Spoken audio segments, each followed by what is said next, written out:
সব থেকে কম সময় ও সহজ পদ্ধতিতে চিকেন পকোড়া তৈরির রেসিপিটা আজ আমি আপনাদের সাথে শেয়ার করছি।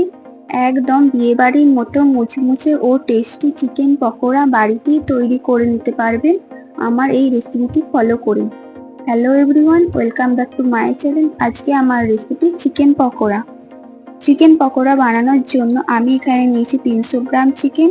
চিকেনটাকে খুব বেশি বড় বা ছোট সাইজে রাখিনি। আমি এখানে চিকেনটাকে দুবার ম্যারিনেট করব।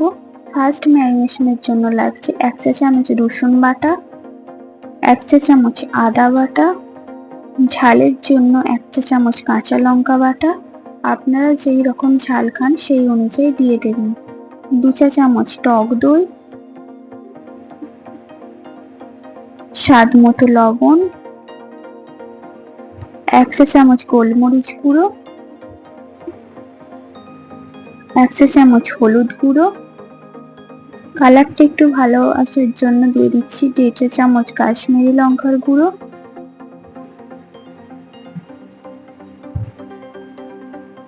1 চা চামচ ক্রাশ করে নেওয়া গোটা ধনে, 1 চা চামচ জোয়ান,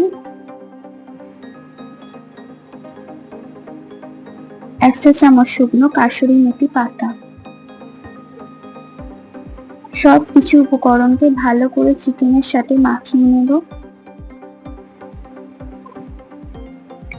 মাখানো হয়ে গেলে 7 থেকে 8 মিনিট রেস্টিং এ রেখে দেব।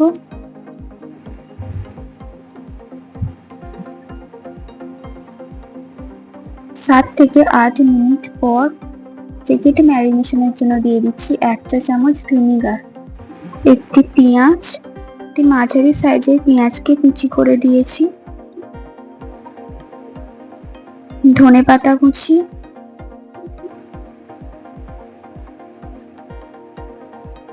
বাইন্ডিং এর জন্য দিয়ে দিচ্ছি 2 চা চামচ কর্নফ্লাওয়ার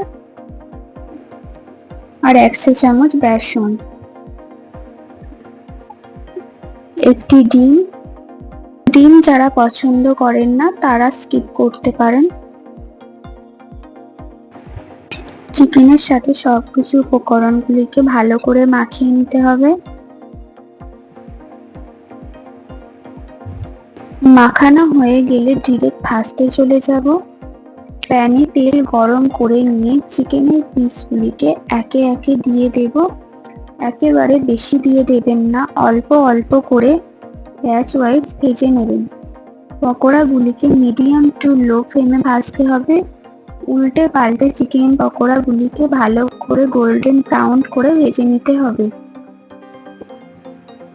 আমি যেইভাবে দেখালাম সেম প্রসেসে করলে পকোড়াগুলি একদম অনুষ্ঠান বাড়ি বা বিয়ে বাড়ির মতো মুচমুচে ও টেস্টি তৈরি হবে।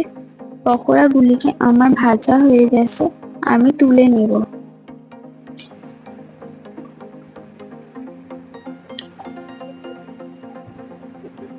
সেম প্রসেসে বাকি পকোড়াগুলিকে ভেজে নেব।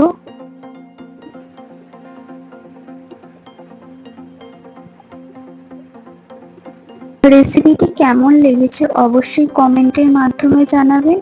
রেসিপিটি ভালো লাগলে লাইক করবেন, বন্ধুদের মধ্যে শেয়ার করবেন। ভিডিওটি যারা আমার ইউটিউব থেকে দেখছেন তারা চ্যানেলটিকে সাবস্ক্রাইব করে নেবেন, আর যারা ফেসবুক পেজ থেকে দেখছেন পেজটিকে ফলো দিয়ে দেবেন। দেখা হবে নতুন কোনো রেসিপির সাথে। সুস্থ থাকবেন, ভালো থাকবেন। ধন্যবাদ।